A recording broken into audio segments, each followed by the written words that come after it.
Hey there, welcome to Steve Talks. What am I talking about today? Well, I'm talking about the Mattel Classic Sports Series. That's what I'm talking about. Now, what the heck is the Mattel Classic Sports Series, you may ask? Well, it's a re-release of the Mattel sports games they released back in the 1970s and early 1980s. And you may be wondering, what the heck is the Mattel Sports Series? Well, I'll tell you right now.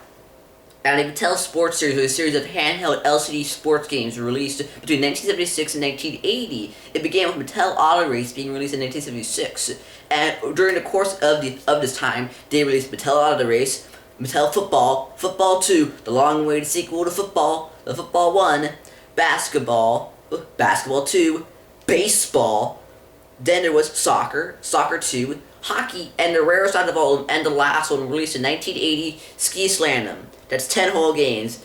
Good thing there wasn't 11, because then I would have to grow a third hand or grow to count all these in my fingers.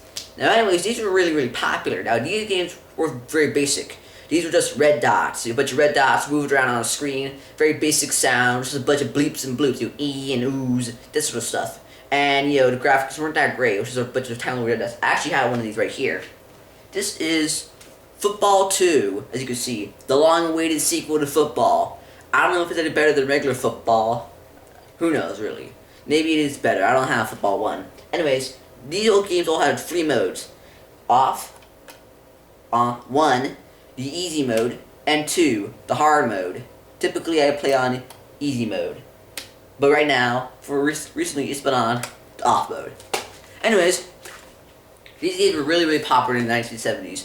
And this started the portable gaming, genre, the industry of portable games. This is where it all started. Everybody else started putting out their LCD handheld, little handheld devices. Everybody did throughout the 70s, 80s, and 90s. The most iconic ones are the Tiger Electronic ones. From Tiger. They based them off of different properties. Like Sonic, Shinobi, that sort of stuff, and even Full House. Yeah, they made an LCD game that called Full House. Why did they do that? And of course, Nintendo even got in on the business with their Game & Watch series. They made Donkey Kong 2. How? Where does this fit? Where does that fit in the timeline? You got Donkey Kong, you got Donkey Kong Jr., you got Donkey Kong 3. So where does the Donkey Kong 2 fit in? I don't know. Anyways, but this is where it all started. As these would inspire Mattel, Nintendo's Game & Watch series, which will lead to the Game Boy. The Game Boy led to the Game Boy Advance. The Game Boy Advance led to the DS, and the DS led to the Nintendo Switch, and we're here where we are right now. Anyways, about 20 years later, they decided to re-release these things with better sound, use actual sound effects, and being much smaller.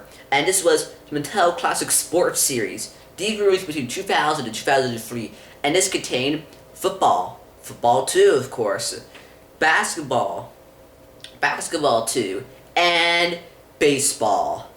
Yep, the most iconic ones. Why didn't they release them until August? I don't know. So that counts up to 1, a 2, a 3, a 4, and a 5. A good thing I only needed one hand for this one. Anyways, now I actually got a couple of these.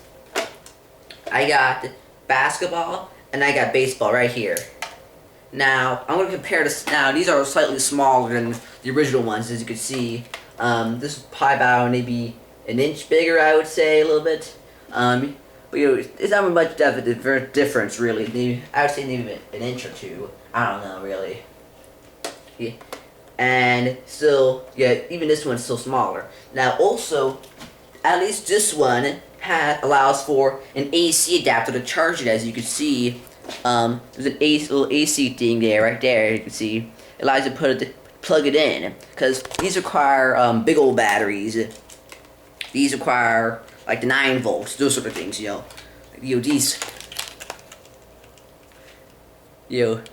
these sort of 9 volts, they need 9 volts. But you could use an adapter, you could use one of those to plug it in. These don't have those, the new ones don't have those. So, all you got is batteries, and also you need to unscrew these, so if you don't have a screwdriver, well then you're just done for, really. Well, this can just slide off. Slide right off really easily. But the new ones, you need a screwdriver. And I always hate that when you need a screwdriver to find it, because sometimes I need to replace something on the batteries, but I can't find a screwdriver, so what am I going to do? I just gotta let it die? Trying to open it up, it's a hassle. I prefer this old design for opening it up because it's easier than screw based. Anyways, now these new ones, like I said, they're smaller, but also they have better sound. The sound effects are a lot more better. Like in this one, there's actually like you can hear when you do a home run, there's cheering. People say, ah.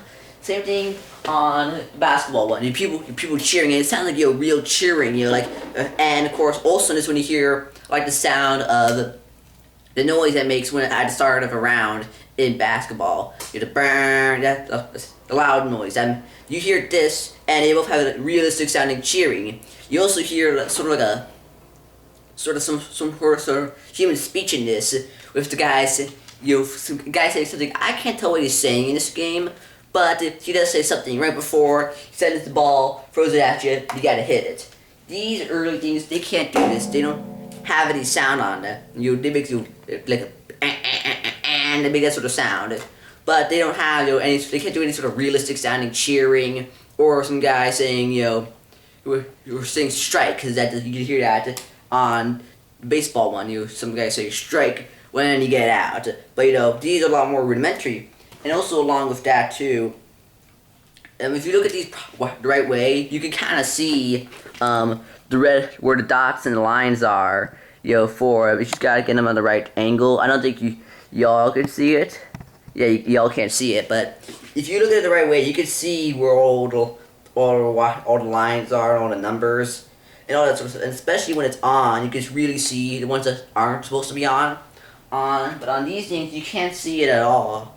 Where the dots and stuff, because of course, how LCD games work, it's like a calculator. When you press one action, a couple of LCDs light up, and when you press another one, some will turn off and a new one turn on. They're not considered video games. These aren't video games. These are just like their own thing, really. LCD games, you could really call them. LCD games. They're not video games, because video games are a lot more complex. They require like code and computer chips. These have computer chips, I'm pretty sure, but they would be split on a real screen, like a television or computer. These are just like lights that light up. If it's like a bunch of really small light bulbs turning on and off, make like a guy like running like this, that wouldn't be a video game. That's just a bunch of lights. That's what these are really, just red lights. But yeah, that's really, now these are all I got right now. I hope to get more in the future though. But these are pretty good. Yeah, they're pretty cool. One time, on finals day of school, I brought him to gym class, because we didn't have nothing to do in gym class. We already completed our test. We got nothing to do, so I just played these. You're sitting around on the bench, just not doing anything, because sports not my thing. And we had nothing else to do, so just play these. And I remember my Nintendo Power magazines, because I got some of those. And what else did I use it to? Let's see now. But anyways, yeah, I also played these in STEAM class. I took STEAM. I regret it. I regretted deeply taking STEAM class. I don't want to take it again. And anyways, yeah. Yeah, so these are pretty cool. They're a fun little time waste. So not to compare to what's today, but they're pretty cool. Sometimes stuff like these, because this is like history. This is part of gaming history. This is part of the revolution that led to the Nintendo Switch. Heck, they've even mobile games. Without these sort of things, without the Mattel Sports Series, we might not even have mobile games. And what am I supposed to do in public? Talk to people? I'm not good at that. I'm not good at talking to people, But so these are part of history. Hopefully, I hope you either get some more of these originals or get more of the Mattel Classic, the Mattel Sports Classic games. So, I don't know. Yeah, that's all I gotta say, really. So, I'll see y'all guys next time. See ya.